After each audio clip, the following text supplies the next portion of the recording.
La Revolución Cubana en toda Latinoamérica, pero hablando de la Argentina, hizo un antes y un después, ¿no? La Revolución Cubana marcó una etapa en América y una etapa en la Argentina, una etapa política, una etapa de pensamiento, una etapa de participación, de activismo y también en el activismo en relación a cuáles eran los métodos que debían utilizarse, si era posible o no el socialismo, y si estábamos o no estábamos en la posibilidad real en Latinoamérica de luchar por la liberación y luchar por el socialismo al mismo tiempo, ¿no? Este era uno de los focos de discusión de aquella época.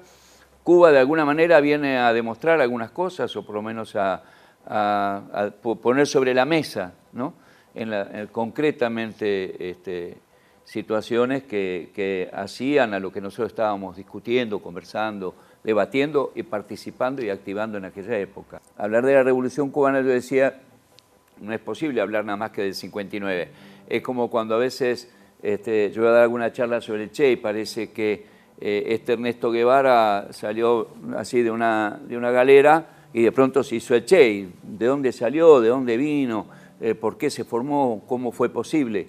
Todo lo que es la historia que hay detrás de las personas, de los personajes y de los movimientos. En la Revolución Cubana es exactamente lo mismo. Si todos hablan, bueno, Fidel, Sierra Maestra, 59, Revolución. Y nadie sabe de dónde, cómo, por qué, cómo venía esta historia en Cuba como para que en un momento determinado pudiera ser posible una Sierra Maestra, un Fidel y una cantidad de revolucionarios, de barbudos, dirigiendo una revolución. Entonces, esto es lo primero, ¿no? Tratar de meterse por detrás de los títulos y entrar en la historia concreta, también salir de lo místico y del letrero e ir a cuáles son las razones profundas por las cuales las cosas se producen.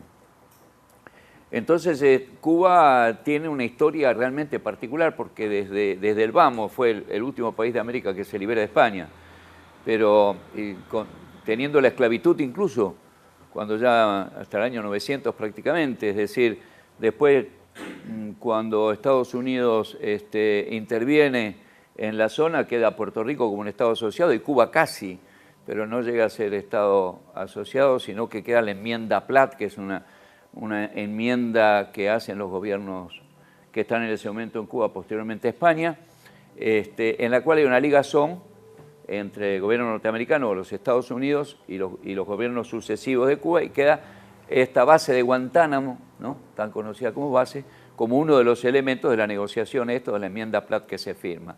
Es decir, hay toda una historia que es bastante distinta, tal vez por la cercanía con Estados Unidos o por sus propias particularidades al resto de América, y con una historia de lucha muy, muy fuerte. Desde aquella época de los españoles hasta las luchas políticas entre que si convenía o no convenía ser un Estado asociado de Estados Unidos o totalmente independiente, desde aquella época se vienen dando etapas de lucha.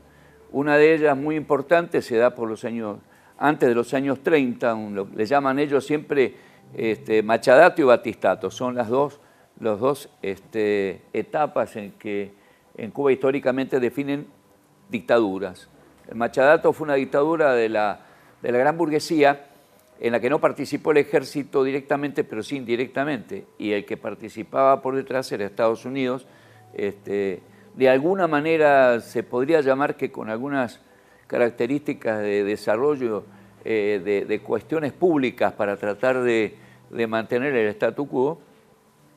Y Machado estuvo como 8 años presidente o algo más.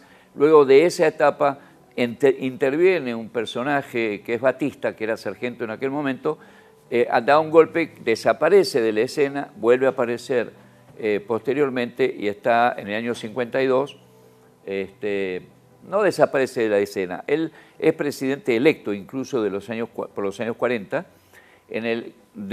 pierde elecciones y deja de ser presidente, y en el 52 da un golpe de Estado que, como había muchas luchas que venían dándose desde la época anterior, hay asesinatos, pero a cantidad de dirigentes y de pueblo, vuelve a dar un golpe porque había una situación realmente que se estaba dando como para que hubiera un cambio más profundo que el que los gobiernos sucesivos, los gobiernos que estaban dependiendo de Estados Unidos, le interesaba que se diera.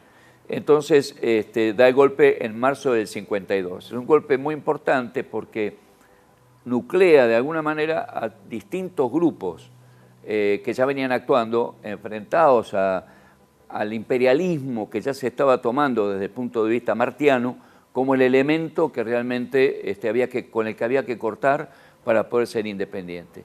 Pero eran muchos grupos distintos, no es que tuvieran una unidad respecto de esto. Este golpe, de alguna manera, los unifica. Es un golpe muy sangriento. Imagínense que Cuba tenía 6 millones de habitantes en aquella época y lo que ellos le llaman batistato hace 20.000 muertos en la represión que va del año 52 al 59, que es cuando Batista se escapa. Es decir, con una ligazón entre un sindicalismo muy corrupto y por supuesto Estados Unidos apoyando absolutamente en todo. Casi todas las grandes empresas, bueno, el azúcar era lo fundamental en Cuba, casi todas las grandes ingenios y las grandes empresas tenían directamente relación con Estados Unidos o eran de empresas norteamericanas. Lo mismo pasaba con teléfono, lo mismo con electricidad, lo mismo con los servicios. Es decir, Cuba era prácticamente un apéndice o dependía de Estados Unidos y siempre los cubanos han mirado a Estados Unidos una relación amor-odio, siempre. Es decir, que esta relación entre Estados Unidos y Cuba fue desde el principio de la historia de Cuba, desde el Maine, desde la explosión del Maine, desde la liberación de España, el pueblo cubano, como los dirigentes cubanos, toda la estructura social de Cuba ha mirado al norte, casi nunca han mirado al sur. Recién después de la revolución es cuando Cuba empieza realmente a insertarse y a mirar más hacia la América, más hacia el sur, más hacia una compenetración más regional.